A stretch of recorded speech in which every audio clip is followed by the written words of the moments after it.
ప్రభునందు ప్రియులారా, పోయిన వారం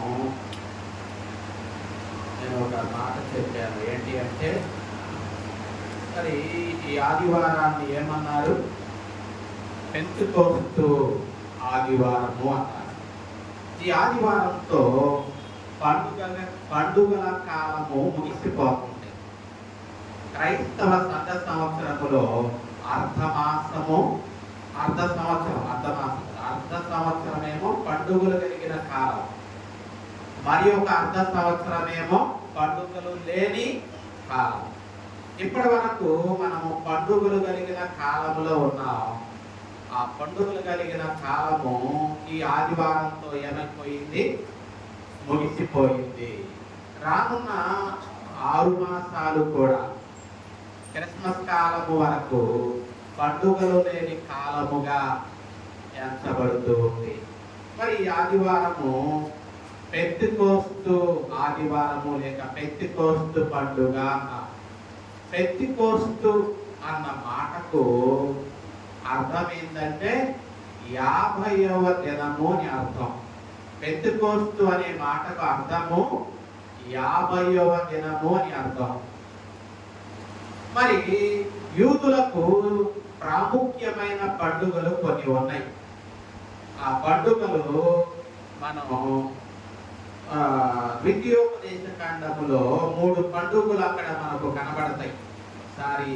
ద్వితీయోపదేశ కాండము 16లో మనకి అక్కడ పండుగలు కనబడతాయి.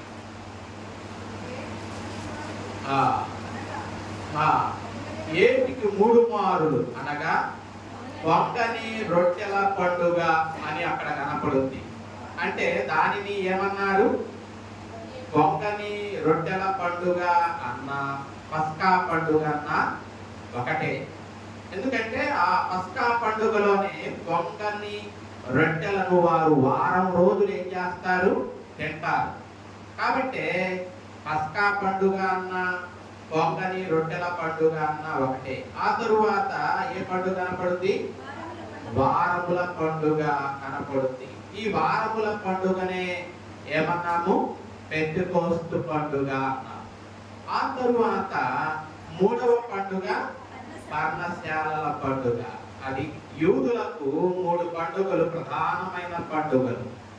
ఆ పండుగలలో ఒక పండుగ ఈరోజు పెంతెకోస్తు పండుగ. మరి ఈ పెంతెకోస్తు పండుగలు ఈ 3 పండుగలు మనం ద్వితీయోపదేశ కాండంలో చదువుకున్నాం కదా, 16లో. ఈ 3 పండుగలలో మరి మగవారందరూ ఎక్కడ ఉన్నప్పటికీ, భూమి మీద ఎక్కడ ఉన్నప్పటికీ వారు ఈ 3 పండుగలకు ఎక్కడికి రావాలి? యెరూషలేము దేవాలయములో కనబడాలి. అది దేవుని కట్టడాది. కాబట్టి ప్రియులారా, పెంతెకోస్తు అంటే ఎన్నో దినం అనుకున్నాం? 50వ దినం అనుకున్నాం. మరి యూదులకు ఎన్ని పండుగలు ప్రాముఖ్యమైన పండుగలు అనుకున్నాం? 3 పండుగలు. ఆ పండుగలు ఏంటి? పస్కా పండుగ, పెంతెకోస్తు పండుగ, పర్ణశాలల పండుగ. ఈ 3 పండుగలు. కానీ ఈ పెంతెకోస్తు పండుగ అనేది సాధారణంగా అది ఎప్పుడు వస్తుంది అంటే, అది కోతల కాలంలో వస్తుంది. అంటే మన ప్రదేశంలో కాదు, ఆ ప్రదేశంలో కోతలు వచ్చే సమయంలో వచ్చేటటువంటి పండుగ పెంతెకోస్తు పండుగ. ఈ పెంతెకోస్తు పండుగ అనేది పస్కా పండుగ తరువాత కరెక్ట్గా ఎన్ని దినాలకు వస్తుందంటే 50 రోజులకు వస్తుంది. పెంతెకోస్తు పండుగ ఎప్పుడు నుండి? పస్కా పండుగ నుండి. పస్కా పండుగ నుండి కరెక్ట్గా మనం లెక్కేసుకుంటూ వస్తే ఎన్ని రోజులకు వస్తుంది? 50 రోజులకు వచ్చే పండుగ ఈ పెంతెకోస్తు పండుగ. మరి ప్రియులారా, ఈ పెంతెకోస్తు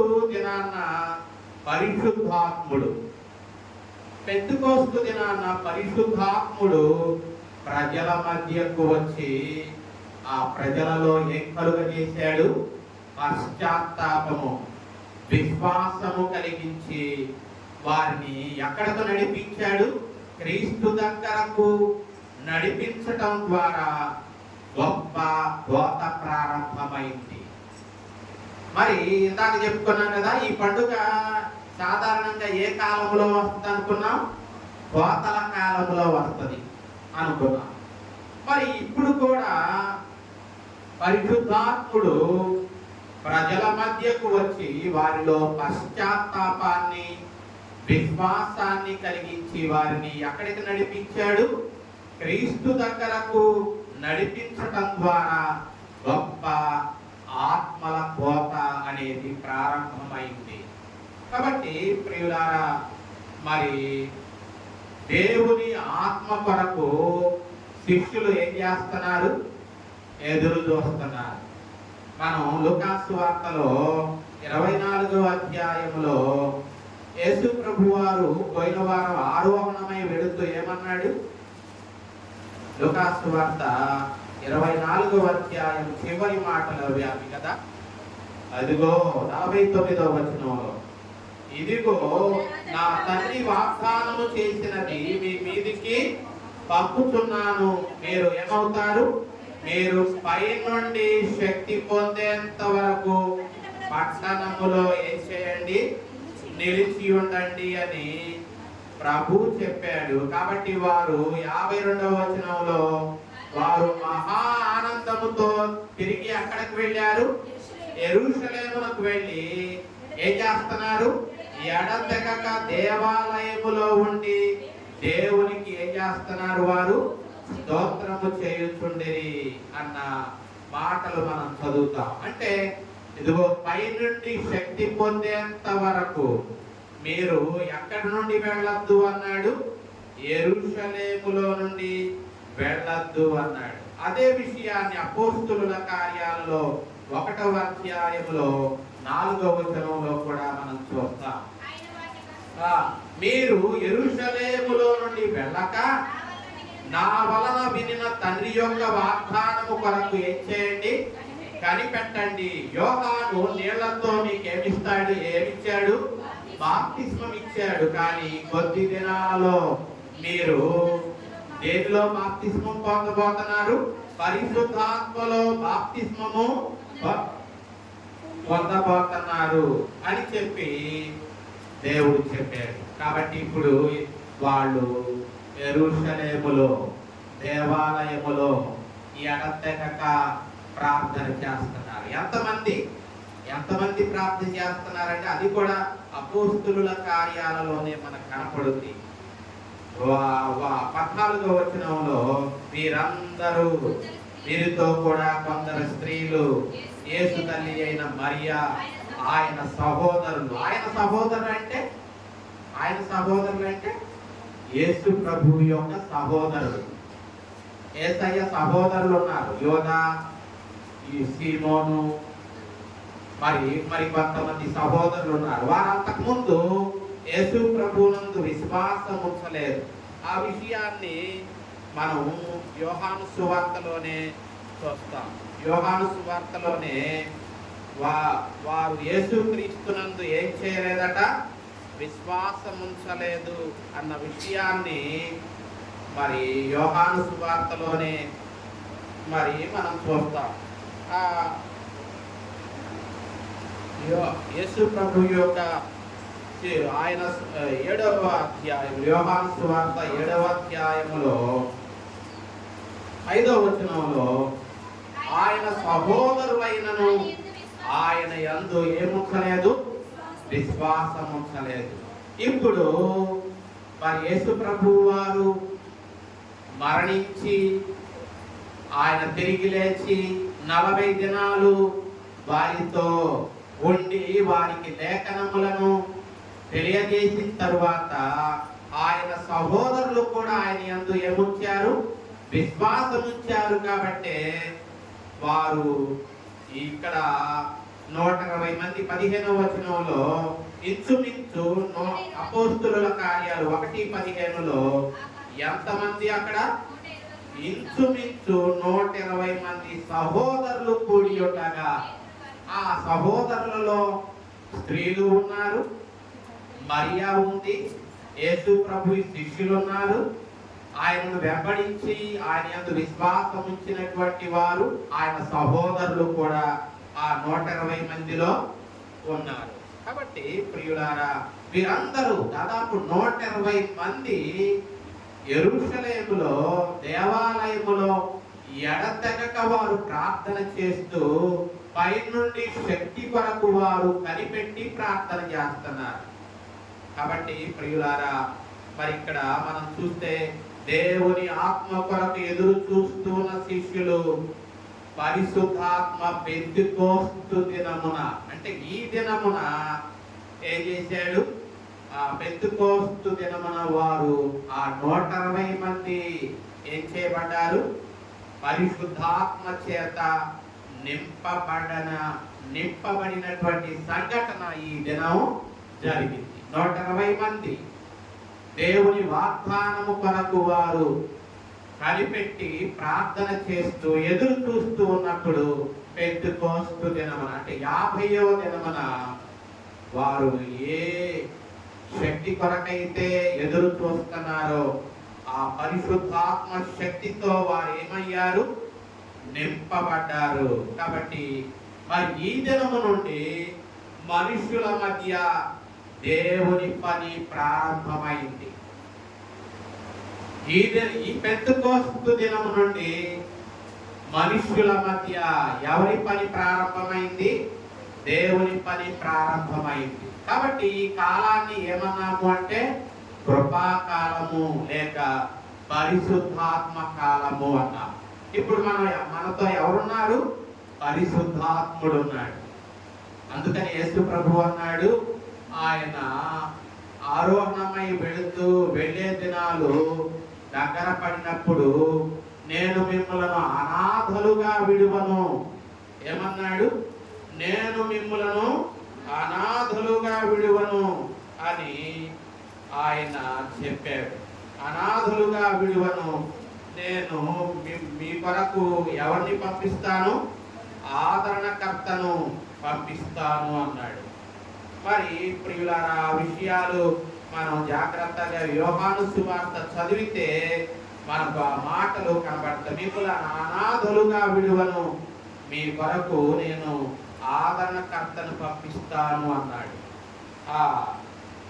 ఆ విషయాన్ని మనము యోహాను సువార్త 14వ అధ్యాయములో చూస్తే ప్రియులారా 18వ వచనంలో, మిమ్మలను అనాథలుగా విడువను, మీ యొద్దకు వద్దును అన్నాడు. కాబట్టి మరి 26వ వచనంలో ఆదరణకర్త అనగా తండ్రి నా నామమున పంపబోవు పరిశుద్ధాత్మ సమస్తమును మీకు బోధించి నేను మీతో చెప్పిన సంగతులన్నింటినీ మీకు ఏం చేస్తాడు? జ్ఞాపకం చేస్తాడు. కాబట్టి ప్రియులారా, మరి మనం పెంతెకోస్తు పండుగతో ఏ పని ప్రారంభమైంది? మనుషుల మధ్య దేవుని పని ప్రారంభమైంది. కాబట్టి ఈ దినముతో మరి సువార్త అనేది భూదిగంతముల వరకు మరి వెళ్ళవలసినటువంటి ఆ కార్యము ఈ దినముతో ప్రారంభమైంది. మనం మరి అపోస్తుల కార్యాల్లో చూస్తాం. సువార్త మీరు ఏం చేయాలి? 8వ వచనం 1:8లో పరిశుద్ధాత్మ మీ మీదికి వచ్చినప్పుడు మీరు ఏం పొందుతారు? శక్తిని పొందుతారు. కాబట్టి మీరు యెరూషలేములో, యూదయలో, సమరయలో, భూదిగంతముల వరకు నాకు ఏమై ఉంటారు? సాక్షులై ఉంటారు. కాబట్టి ప్రియులారా, ఆ పని ఈ దినముతో ప్రారంభమైంది. వారు యెరూషలేములో సాక్షులుగా, యూదయలో సాక్షులుగా, సమరయలో భూదిగంతముల వరకు సాక్షులుగా మరి వారు ఉండడానికి వారు దేనితో నింపబడ్డారు? దేవుని శక్తితో వారు నింపబడ్డారు. పెంతెకోస్తు దినాన పరిశుద్ధాత్మ వారి మీదికి ఎలా దిగి వచ్చింది? అగ్ని జ్వాలల వలె దిగి వచ్చింది. కాబట్టి అగ్ని జ్వాలల వలె దిగి వచ్చింది. మరి పాత నిబంధనలో కూడా దేవుడు దహించు అగ్ని అయి ఉన్నాడు కదా. ఆ విషయాన్ని మనము దేవుడు దహించు అగ్ని అన్న మాట మనకు హెబ్రీ పత్రికలో మరి అక్కడ మనకు 12వ అధ్యాయంలో చివరిలో మనకు ఆ మాట కనపడుతుంది. ఏలయనగా దేవుడు దహించు అగ్ని అయి ఉన్నాడు.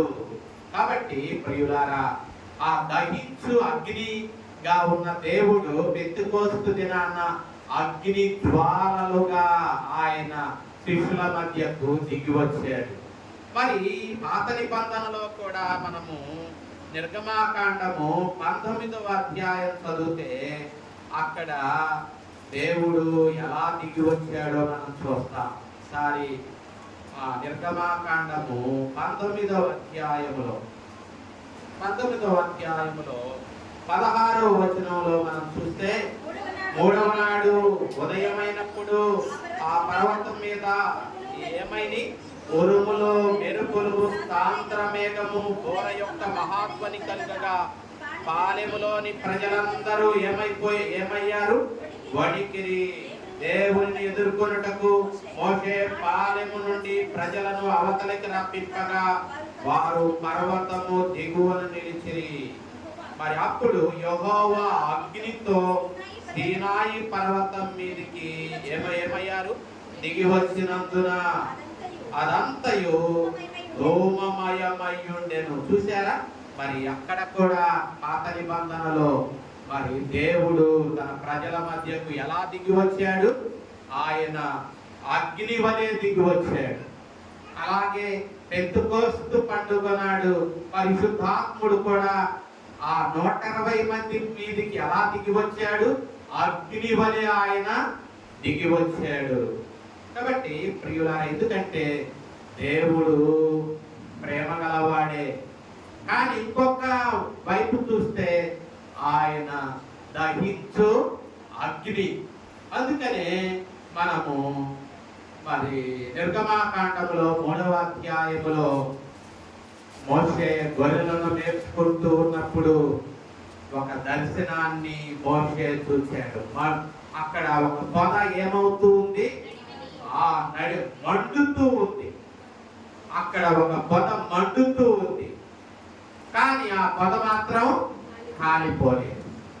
కానీ ఆ పొద మాత్రం అగ్ని చేత అది మరి కాల్చబడుతూ ఉంది. అంటే అక్కడకు ఆ మండుతూ ఉన్న పొదలో నుండి దేవుడు మోషేతో ఏం చేశాడు?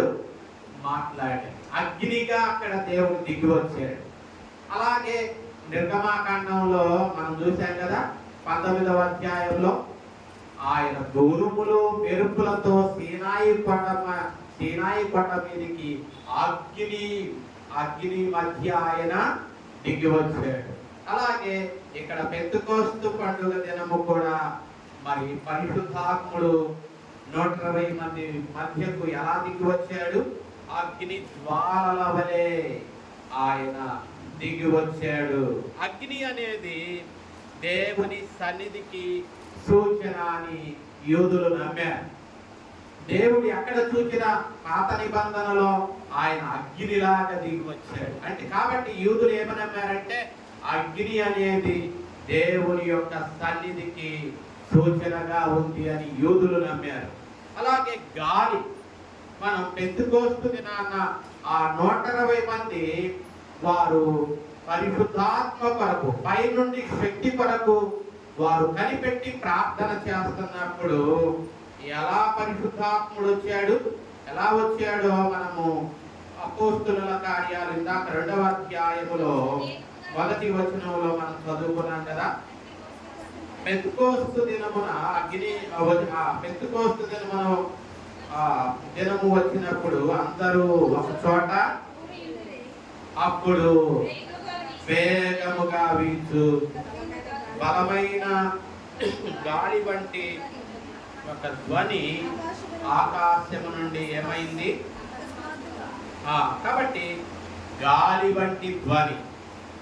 గాలి అనేది దేవుని ఆత్మకు సూచనగా ఉంది. మరి అందుకనే యోహాను సువార్త 3:8లో ప్రభువారు ఏమన్నాడు? యోహాను సువార్త 3:8లో గాలి తనకిష్టమైన చోట ఏమవుద్ది? విసురుద్ది. నీవు దాని శబ్దము విందువే గాని అది ఎక్కడి నుండి వచ్చునో ఎక్కడికి పోవునో తెలియదు.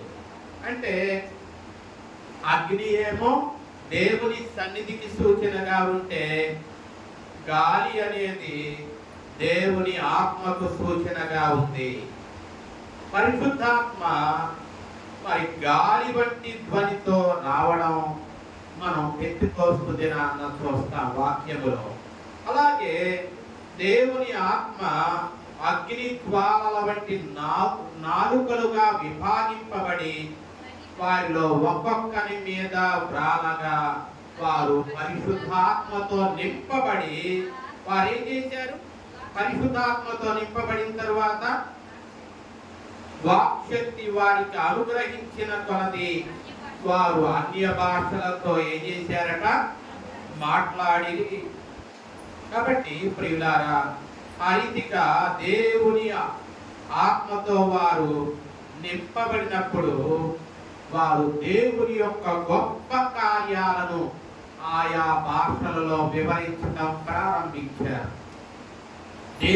దేవుడు మానవుల కొరకు చేసినటువంటి గొప్ప కార్యాలు వారు ఆయా భాషలలో వివరిస్తూ ఉన్నారు. మరి ప్రియులారా, దేవుని ఆత్మతో నింపబడడం అనేది మరి దేవుని బిడ్డలకు ఒక అద్భుతమైన అనుభూతి. అలాగే ప్రియులారా, మరి ఆయన ఆ రోజు శిష్యులు ఏ రీతిగా దేవుని ఆత్మతో నింపబడ్డారో అలాగే ఆయన అడిగితే ఆయన నిశ్చయంగా ఏమి ఇస్తాడట? లూకాసు వార్త 11:13లో ఏమన్నాడు ఆయన? పరలోకమందున్న మీ తండ్రి తనను అడుగు వారికి పరిశుద్ధాత్మను ఎంతో నిశ్చయముగా ఏం చేస్తాడు? అనుగ్రహిస్తాడు. మరి పరిశుద్ధాత్మ ఎవరైతే తనను అడుగుతారో, ఎవరైతే ఆయన అడుగుతారో వారికి నిశ్చయంగా ఎటువంటి అనుమానం లేకుండా ఆయన పరిశుద్ధాత్మను ఏం చేస్తానంటున్నాడు? అనుగ్రహిస్తాను అంటున్నాడు. కాబట్టి పౌలు అంటాడు ఎఫెసీ పత్రికలో 5:18లో పౌలు ఏమంటాడు? ఆయన ఆత్మను తప్పకుండా అనుగ్రహిస్తాను అన్నాడు. కాబట్టి పౌలు ఏమంటాడు? ఎఫెసీ పత్రిక 5:18లో అక్కడ పౌలు అన్న మాటలు మనకు కనబడుతూ ఉన్నాయి. 5:18లో అక్కడ చివరి మాట ఆత్మపూర్ణులై ఉండండి అంటాడు. ఆయన మనకు పరిశుద్ధాత్మను నిశ్చయంగా అనుగ్రహిస్తాను అన్నాడు. కాబట్టి పౌలు అంటాడు ఎఫెసీ సంఘంతో, ఓ ఎఫెసీయులారా, మీరు ఎల్లప్పుడూ ఆత్మపూర్ణులై ఉండండి అన్నాడు. కాబట్టి ప్రియులారా, పస్కా, పెంతెకోస్తు పండుగలు అవి మరి ఇప్పుడు మనం మరలా మరి యోహాను సువార్తలోనికి వస్తే, లేక మరి అపోస్తుల కార్యాల్లో కూడా మనం మరి అక్కడ అపోస్తుల కార్యాల్లోకి వస్తే అది పస్కా, అది ఏ పండుగ? పెంతెకోస్తు పండుగ. పెంతెకోస్తు పండుగ ఎక్కడ కనపడాలి వాళ్ళు? మనం మొదట్లో చెప్పుకున్నాం ద్వితీయోపదేశకాండ 16:16లో 3 పండుగలు ఉంటాయి. ఆ 3 పండుగలలో యూదులైన ప్రతివాడు కూడా ఎక్కడ కనపడాలి? దేవాలయంలో కనపడాలి. కాబట్టి ఇప్పుడు పెంతెకోస్తు పండుగ మరి జరుగుతూ ఉంది. కాబట్టి మరి వాళ్ళు ఆకాశము క్రింద ప్రతి జనములో భక్తి కలిగినటువంటి యూదులు ఎక్కడికి వచ్చారు? యెరూషలేములోనికి వచ్చారు. ఎందుకంటే వారు యెరూషలేములో ఆ పెంతుకోస్తు పండుగలో పాలు పంపులు పొందడానికి. కాబట్టి మరి వారు ఆయా దేశాల నుండి భక్తి కలిగిన యూదులు యెరూషలేములో కాపురముండిరి అన్న మాటను మనం అక్కడ చదువుతాం. ఎంతమంది దాకా చాలా ప్రదేశాలు మనం చదివారు కదా. అపోస్తుల కార్యాలు 2వ అధ్యాయములో మరి అక్కడ 9వ వచనం నుండి మరి అక్కడ చాలా పార్తమీయులు, మాదీయులు, ఎలామీయులు, మెసొపొతేమియా వారు, యోదయ, కప్పదోకియా, పొంతు, ఆసియా, ఫ్రుగియా, పుంతులియా, ఐగుప్తు, కురేనే, లిబియా, రోమాలో నుండి పరవాసులుగా ఉన్నవారు, యోధ మత ప్రవిష్టులు, క్రేతీయులు, అరబీయులు, మీరందరూ అంటే దాదాపు 15 వేరు దేశాలలో నుండి వచ్చినటువంటి యూదులు యెరూషలేములో మరి ఉన్నారు. 15 దేశాలు. ఆ 15 దేశాలకు చెందినటువంటి యూదులు యెరూషలేమునకు వచ్చారు. ఇప్పుడు మరి ప్రియులారా, ఇప్పుడు జరిగినటువంటి సంఘటన ఏది? వాళ్ళు 120 మంది కూడి ప్రార్థన చేస్తున్నప్పుడు బలమైన గాలి వంటి ఒక ధ్వని వారి మధ్యకు వచ్చి మరి అగ్ని జ్వాలలుగా విభాగింపబడి ఒక్కొక్కరి మీద మరి బ్రాలగా వారు దేవుని ఆత్మతో నింపబడి దేవుని యొక్క గొప్ప కార్యాలను వారు వివరిస్తూ ఉన్నప్పుడు మరి అక్కడ 15 వేరు దేశాల నుండి వచ్చినటువంటి ప్రజలు ఏం జరుగుతూ ఉంది అని అక్కడికి వచ్చి మరి వారు గమనిస్తూ ఉన్నారు. వారు వారి భాషలలో దేవుని యొక్క గొప్ప కార్యాలు అక్కడ ఉన్నవారు వివరించడం వారు చెవులారా విన్నారు. మరి వినినప్పుడు వారు ఆ సంఘటనను బట్టి కలవరపడ్డారు కొందరు. మరికొందరు ఏమో విభ్రాంతి నొందారు, మరికొందరేమో ఆశ్చర్యపడ్డారు. మరి ఏదో ఒక అసాధారణమైనటువంటిది, అద్భుతమైనది ఏదో జరుగుతుంది అని వారికి తెలుసు, కానీ అదేంటో వాళ్ళు ఊహించలేకపోయారు.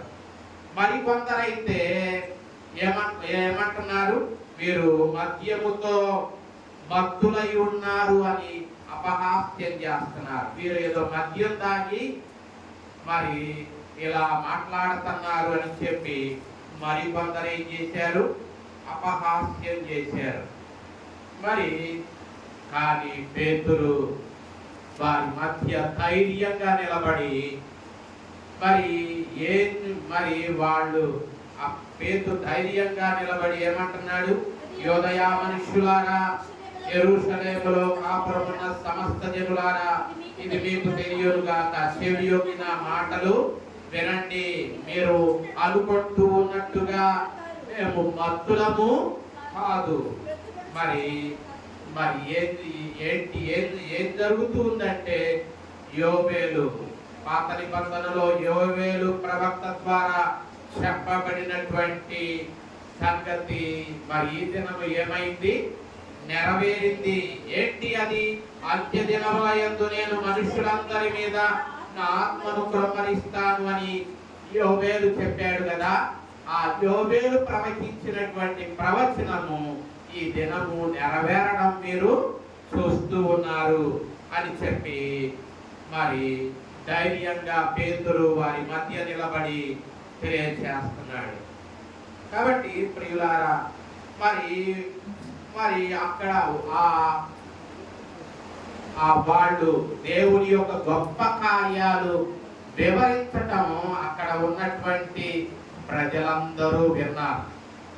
ఆ 120 మంది దేవుని ఆత్మతో నింపబడి దేవుని గొప్ప కార్యాలు, దేవుడు మానవుల కొరకు చేసినటువంటి గొప్ప కార్యాలు వివరించటం అక్కడ ఉన్నటువంటి 15 దేశాల నుండి వచ్చినటువంటి యూదులు విన్నారు. విని అర్థం చేసుకున్నారు. వారికి అర్థమైంది వాళ్ళు ఏం మాట్లాడుతున్నారు. వారికి అర్థమైంది, వాళ్ళు అర్థం చేసుకున్నారు. కాబట్టి ప్రియులారా, మనం పాత నిబంధన మనం పాత నిబంధన పాఠం చదువుకున్నాం. ఏంటి అది? ఆదికాండం 11వ అధ్యాయంలో అక్కడ బాబేలు దగ్గర భాషలు ఏమైనాయి? తారుమారైనవి. ఎప్పుడైతే భాషలు తారుమారైనయో ప్రజలందరూ చల్లా చెదురైపోయారు కదా. ప్రజలందరూ ఏమైపోయారు? ఒకరి భాష ఒకరికి అర్థం కాలేదు కాబట్టి వారు ఆ గోపురాన్ని కట్టడం మాని వాళ్ళు అక్కడ నుండి చల్లా చెదురైపోయారు. మరి ఇప్పుడు పెంతెకోస్తు దినాన్న శిష్యులు పరిశుద్ధాత్మతో నింపబడినప్పుడు ఇప్పుడు ఆయా భాషలు మాట్లాడే వారందరూ యెరూషలేములో అక్కడికి వచ్చారు. అక్కడ సమకూడి దేవుని యొక్క గొప్ప కార్యాలు ఆత్మచేత నింపబడినటువంటి ఆ 20 మంది ప్రజలు తెలియచేయటం వాళ్ళు చెవులారా విన్నారు. పాత నిబంధనలోనేమో మరి ఏం జరిగింది? పాత నిబంధనలో భాషలు తారుమారై చల్లా చెదరైపోయినటువంటి ప్రజలు పెంతెకోస్తు దినాన్న ఆ 120 మంది పరిశుద్ధాత్మతో నింపబడినప్పుడు వారందరూ 15 దేశాలకు చెందినటువంటి భక్తి గల యూదులు ఇక్కడ ఏం జరుగుతుందా అని వాళ్ళు అక్కడికి వచ్చి ఆ 120 మంది దేవుని యొక్క గొప్ప కార్యాలను వివరించడం వారు చెవులారా విన్నారు. ఆ రీతిగా చల్లా చెదరైనటువంటి యూదులు యెరూషలేములో ఒక్క చోట వారు ఐక్యపరచబడ్డారు. ఆత్మ అనేది వారిని ఏం చేసింది? ఐక్యపరచింది. అక్కడ ఒక్కటిగా వారిని చేసి వారు దేవుని యొక్క గొప్ప కార్యాలు వారి చెవులతో వారు వినులాగున పరిశుద్ధాత్మ దేవుడు అక్కడ కార్యాలను జరిగించాడు. అక్కడ దేవుని ఆత్మ మరి యోవేలు ప్రవక్త ప్రవచించినటువంటి ప్రవచనం మరి ఏమైంది? నెరవేర్చబడడం మనం చూస్తాం. కాబట్టి ప్రియులారా, పరిశుద్ధాత్ముడు చేసే పని ఏంటి అంటే ఆయన మనలను ఐక్యపరుస్తాడు. ఒకప్పుడు మరి దేవునికి వ్యతిరేకంగా ప్రజలు వారు చేయడానికి పూనుకొన్నప్పుడు, దేవుని చిత్తానికి వ్యతిరేకంగా వారు ఒక పని చేయాలి అనుకున్నప్పుడు వారు చల్లా చెదురైపోయారు. కానీ ఎక్కడైతే ప్రజలు చల్లా చెదురైపోయారో కానీ పెంతెకోస్తు దినాన్న మరి దేవుని ఆత్మ ఆ 120 మంది ప్రజల మధ్య వచ్చినప్పుడు వారు దేవుని కార్యాలు వివరిస్తూ ఉన్నప్పుడు 15 దేశాలకు చెందినటువంటి ప్రజలు, ఆయా ప్రాంతాలకు చెదిరిపోయినటువంటి ప్రజలందరూ అక్కడ ఒక్కటిగా సమకూడి దేవుని యొక్క గొప్ప కార్యాలను వారు చెవులారా విన్నారు. కాబట్టి పరిశుద్ధాత్ముడు చేసేటటువంటి పని అది ఐక్యపరుస్తాడు. ఎక్కడ ఐక్యత ఉంటుందో అక్కడ దేవుని కార్యాలు జరుగుతాయి. ఎక్కడ అనైక్యత ఉంటుందో అక్కడ సాతానుడు పని చేస్తాడు. కాబట్టి మన కుటుంబంలో ఐక్యత ఉండాలి. భార్యాభర్తల మధ్య ఐక్యత ఉండాలి. కుటుంబంలో బిడ్డల మధ్య, కుటుంబంలో ఎంత ఐక్యత ఉంటే ఆ కుటుంబం అంత వర్ధిల్లుద్ది. అందుకని మనం చిన్నప్పుడు పాఠాలు నేర్చుకున్నాం కదా. ఏమని నేర్చుకున్నాం? ఒక కథ నేర్చుకున్నాం. ఒక గడ్డి పరక అయితే ఏం చేయొచ్చు? తెంపేయచ్చు. అదే నా గడ్డి పరకలన్నీ కలిపి ఒక తాడుగా మరి పేని ఆ గడ్డి పరకలతో మదము పట్టినటువంటి ఏలుగునైనా ఏం చేయొచ్చు? బంధించవచ్చు. అందుకని ఐకమత్యమే మహాబలం. ఐకమత్యమే ఏమన్నారు? మహాబలము అన్నారు. ఎందుకంటే ఆ ఐక్యత అనేది ఎక్కడ మనకు కనపడింది? పెంతెకోస్తు పండుగ దినాన చెదిరిపోయినటువంటి ప్రజలు దేవుని గొప్ప కార్యాలు వివరించటం వారు వినినప్పుడు అక్కడ చెదిరిపోయిన ప్రజలు అక్కడ సమకూడి దేవుని యొక్క గొప్ప కార్యాలను వారు విన్నారు. విని వారు అప్పుడు గుర్తించారు. వారు ఏం గుర్తించారు? మరి పేతురు సిలువను గురించి మాట్లాడుతూ ఉన్నాడు. పేతురు పరిశుద్ధాత్మతో నింపబడి మాట్లాడుతూ ఉన్నాడు. అప్పుడు వారికి అర్థమైంది ఏమని? దేవునికి సేవ కాదు వారు చేసింది, దేవునికి వ్యతిరేకంగా తాము ఎలా నడుచుకున్నామో వారు తెలుసుకున్నారు. దేవుని యొక్క గొప్ప కార్యాలు వారు వివరిస్తూ ఉన్నప్పుడు అక్కడ కూడి ఉన్నటువంటి సమూహము వారు దేవునికి, అప్పటి వరకు వాళ్ళు అనుకున్నారు మేము దేవునికి సేవ చేశాం, నజరేయుడకు యేసును చంపి దేవునికి సేవ చేశాం మేము అనుకున్నారు. కానీ ఎప్పుడైతే ఆ 120 మంది లేక పేతురు పరిశుద్ధాత్మతో నింపబడి దేవుని యొక్క కార్యాలను వాళ్ళు వివరించినప్పుడు అప్పుడు వారు గ్రహించారు ఏమని? దేవుని యొక్క గొప్ప కార్యాలు పేతురు వివరిస్తూ ఉన్నప్పుడు వారు పాపులు అని గుర్తెరిగారు. వారు ఎవరిని సిలువ వేశారో గుర్తెరిగారు. పాత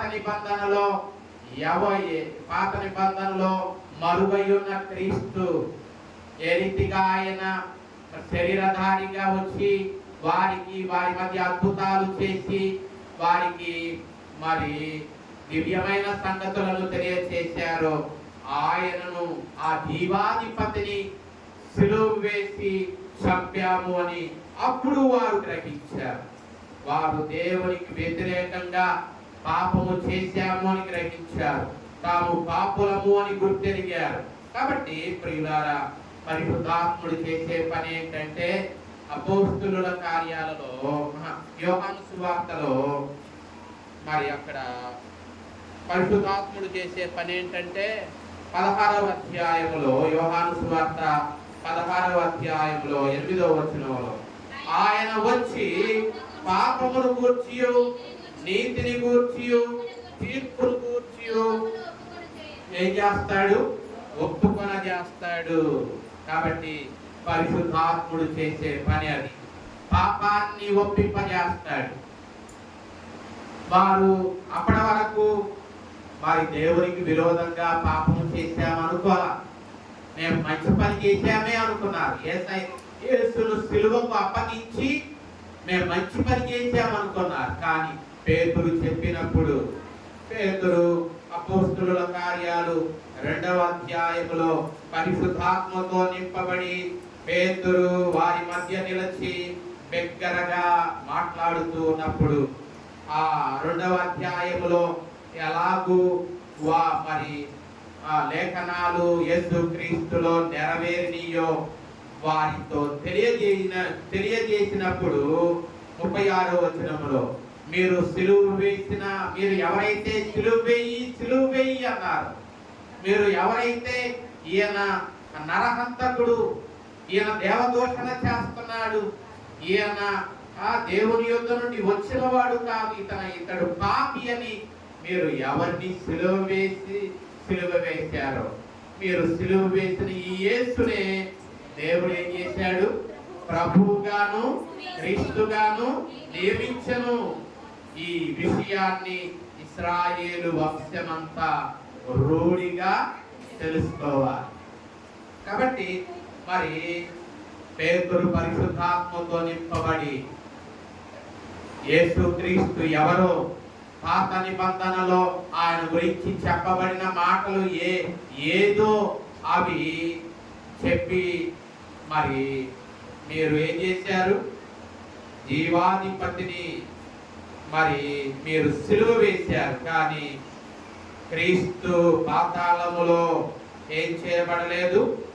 విడువబడలేదు. 31వ వచనంలో 2:31 అపోస్తులక క్రీస్తు పాతాళములో విడువబడలేదనియు ఆయన శరీరము కుళ్ళిపోలేదనియు దావీదు ముందుగా తెలుసుకొని ఆయన పునరుద్ధానాన్ని గురించి చెప్పారు.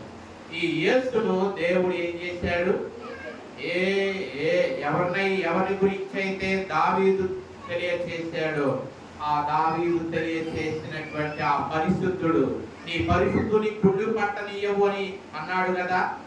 అదే మనం 27వ వచనంలో, నీ పరిశుద్ధుని నీవు నా ఆత్మను పాతాళములో విడిచిపెట్టవు, నీ పరిశుద్ధుని నీ వేచేయవు, కుళ్ళు పట్టనీయవు అని చెప్పాడే దావీదు. ఆయన ఎవరో కాదు, ఆయన 33వ వచనం 32వ వచనంలో ఆయనే ఈ యేసును దేవుడు ఏం చేశాడు? లేపాడు. దానికి మేమందరము సాక్షులము అని చెప్పి పేతురు అలాగూ లేఖనాలన్నీ వారికి విసిదపరచి తెలియచేసినప్పుడు 37వ వచనంలో వారు ఆ మాటలు విని హృదయములో నొచ్చుకున్నారు. ఫుట్నోట్స్ లో హృదయములో గొడవపడ్డ, అంటే వారు ఎంత ఘోరమైన కార్యము ఆయన పట్ల వారు జరిగించారో వారు తెలుసుకొని ఇప్పుడు ఏమంటున్నారు? అయ్యలారా మేమేమి చేద్దుము అని పేతురును కడమ అపోస్తలులను అడిగారు. అయ్యలారా మేమేం చేయాలి అన్నప్పుడు అప్పుడు పేతురు అంటున్నాడు, మీరు మారు మనస్సు పొంది పాప క్షమాపణ నిమిత్తము ప్రతివాడు కూడా యేసుక్రీస్తు నామములో ఏం చేయండి? బాప్తిస్మం పొందండి. అది మరి వారు ఆ 20 మంది లేక పేతురు లేఖనాలను గురించి బహు స్పష్టంగా వారికి చెప్పినప్పుడు వారి మనస్సులు పరిశుద్ధాత్మ దేవుడు తెలియజేశాడు. వారు ఏ రీతిగా ఆయన పట్ల క్రూరంగా ప్రవర్తించారో, ఎవరిని సిలువ వేశారో వారు అప్పుడు వారి కన్నులు తెరవబడి వారు ఎవరిని సిలువ వేశారు? వారు దాకా మనం చెప్పుకున్నామే, మీరు జీవాధిపతిని సిలువ వేసి చంపితిరి, దేవుడు ఆయనను లేపారు. దేవుడు ఆయనను ఏం చేశాడు? లేపాడు. కాబట్టి అప్పుడు వాడు తెలుసుకొని అప్పుడు అడిగారు, మేమేమి చేయాలి? మేము మరి జరిగించిన ఈ ఘోరమైనటువంటి తప్పిదము కొరకు మేమేమి చేయాలి అన్నప్పుడు అప్పుడు మరి మారు మనస్సు పొందండి, పాప క్షమాపణ నిమిత్తము యేసుక్రీస్తు నామములో బాప్తిస్మము పొందండి. కాబట్టి ఆ రీతిగా వారు తమ తప్పును తెలుసుకున్నారు.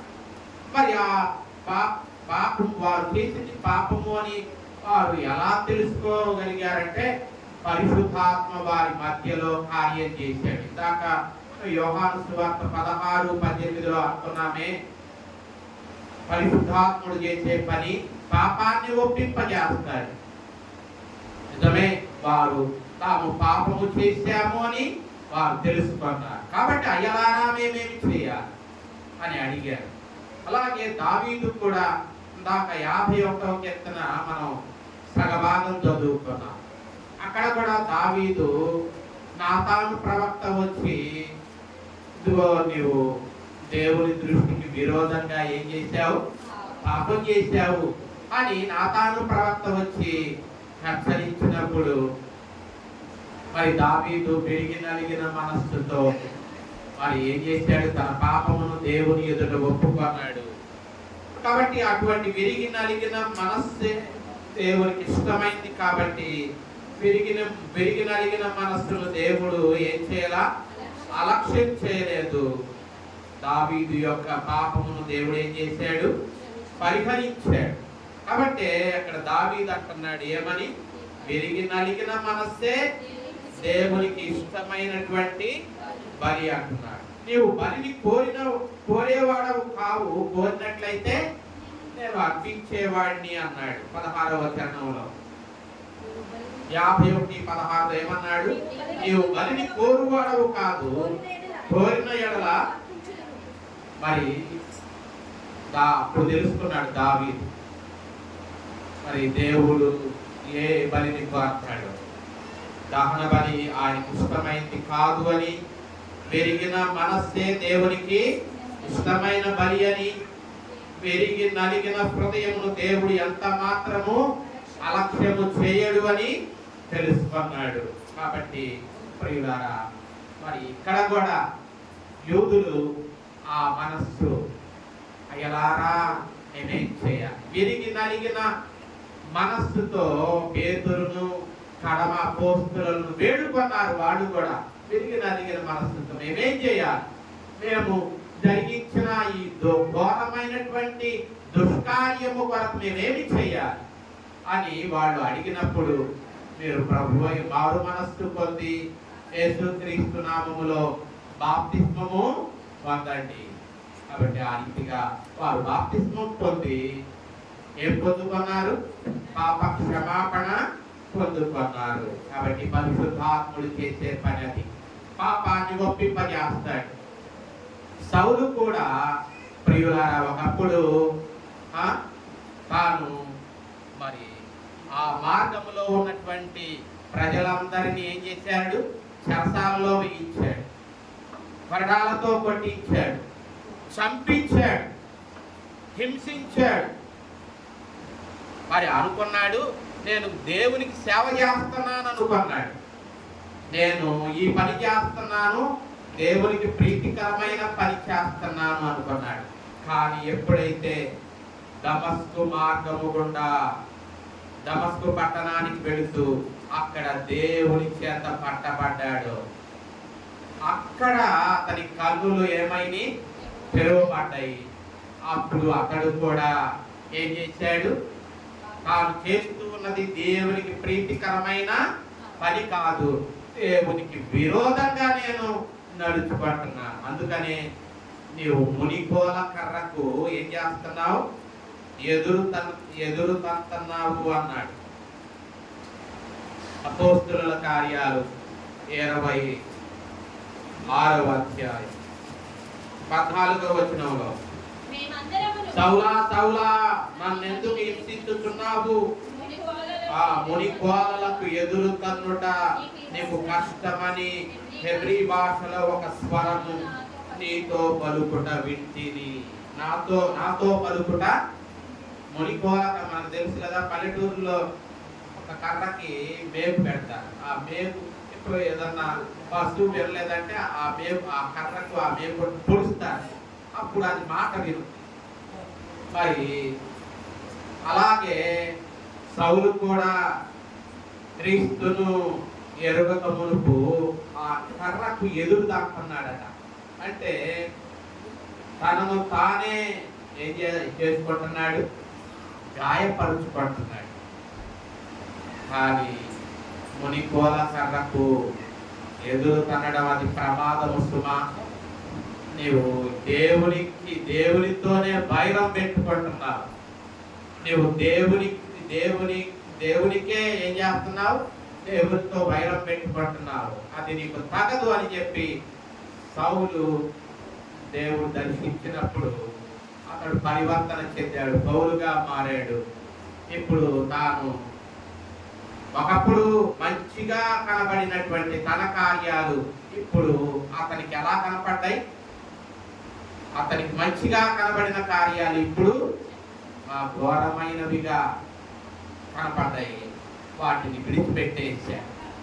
ఇప్పుడు ఎవరినైతే దూషించాడో, ఎవరినైతే హింసించాడో, ఎవరినైతే బాధ పెట్టాడో వారి కొరకు ఇప్పుడు ప్రయాసపడ్డాడు. వారి కొరకు అనేక శ్రమలను మరి ఆ పౌలు పొందాడు. సువార్త కొరకు అనేక శ్రమలను పౌలు అనుభవించాడు. ఆ గ్రహింపు ఎలా కలిగింది సౌలుకి? పరిశుద్ధాత్మ అతనిలో మార్పును కలుగజేశాడు. కాబట్టి అతడు మరి తాను దేవునికి విరోధంగా ఎలా నడుచుకున్నాను.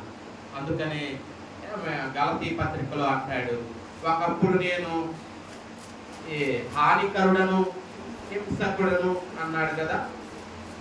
ఏమన్నాడు? హానికరుడను హింసకుడను అన్నాడు గలతీ పత్రికలోనేనా?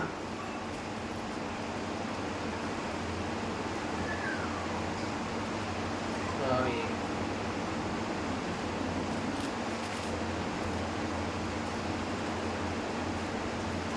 తిమోతికి రాసినటువంటి పత్రిక, తిమోతికి రాసినటువంటి పత్రికలో ఏమన్నాడు అంటే, పూర్వము నేను దోషకుడను, హింసకుడను, హానికరుడను.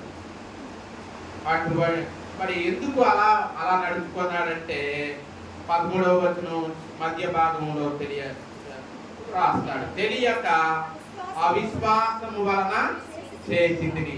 ఒకప్పుడు హింసించాడు, దూషించాడు, హాని కలుగజేశాడు. తెలియక అవిశ్వాసము వలన చేసి తిని కనుక కనికరింపబడి తిని. కాబట్టి ఒకప్పుడు తెలియక చేశాడు అజ్ఞానములో, ఇప్పుడు తెలిసిన తరువాత ఇక ఎంత మాత్రము అతడు దేవుని సంఘానికి వ్యతిరేకంగా నడుచుకోలేదు. దేవుని కొరకు ప్రాణం పెట్టడానికి అతడు ప్రయాసపడ్డాడు. అటువంటి మార్పు పరిశుద్ధాత్మ దేవుడు మరి పౌలులో కలుగజేశాడు. అటువంటి మార్పు యూదులలో కలుగజేశాడు. అటువంటి మార్పు అనేకులలో కలుగజేశాడు. మరి ప్రియులారా, మరి ఒకప్పుడు మనకు నిజంగా నువ్వు యేసయ్య చేత మార్చబడితే నువ్వు కూడా ముందున్న జీవితానికి ఆ తరువాత జీవితానికి పూర్తి వ్యతిరేకం కనపడుతుంది. ఒకప్పుడు సౌలు ఇప్పుడు మార్చబడిన తర్వాత ఆ సౌలులాగా లేడు, పౌలులాగా మారాడు. ఒకప్పుడు పేతురు దాగుకున్నాడు, పెరిగివాడుగా ఉన్నాడు. ఇప్పుడు దేవుని ఆత్మ చేత దర్శింపబడిన తర్వాత పౌలు దాక్కువ తలకాయి శిరస్సు ఛేదన చేయబడడానికి ధైర్యంగా ముందుకొచ్చాడు. సిలువ వేయబడడానికి ధైర్యంగా ముందుకొచ్చాడు. నన్ను యేసయ్యలాగా కాదు, నన్ను తలక్రిందులుగా ఏం చేయండి, సిలువ వేయండి అన్నాడు. ఆ రీతిగా అపోస్తులు అందరూ కూడా ఒకప్పుడు యేసయ్య పట్టబడినప్పుడు అందరూ పారిపోయారు. కానీ ఇప్పుడు పరిశుద్ధాత్మ చేత వారు సంధింపబడిన తరువాత వారు పారిపోవడం కాదు సుమా, చనిపోవడానికి కూడా వారు భయపడలేదు. ప్రాణం పెట్టేంతగా ప్రభువును ప్రేమించారు. అట్టి మార్పు పెంతెకోస్తు దినముతో శిష్యులలో కలిగింది ఆ మార్పు. కాబట్టి ఈ దినము దేవుడు ఆత్మ మనలో కూడా మరి మరి పనిచేస్తే అటువంటి మార్పు ఈ దినము నుండి, ఆనాడు ఈ దినము నుండే శిష్యులలో ఆ మార్పు కలిగింది. ఈరోజు ఈ దినము నుండే మనలో కూడా పరిశుద్ధాత్మ మనలో ఆ కార్యాన్ని జరిగించి ఒక నూతనమైనటువంటి వ్యక్తులుగా మనం మార్చబడడానికి కృపగల దేవుడు మనకు సహాయము చేయునుగాక. ఆమె సమస్త జ్ఞానానికి మించిన దేవుని సమాధానము యేసుక్రీస్తు వలన మన హృదయములకును తలంపులకును కావలి నుండి నడిపించునుగాక.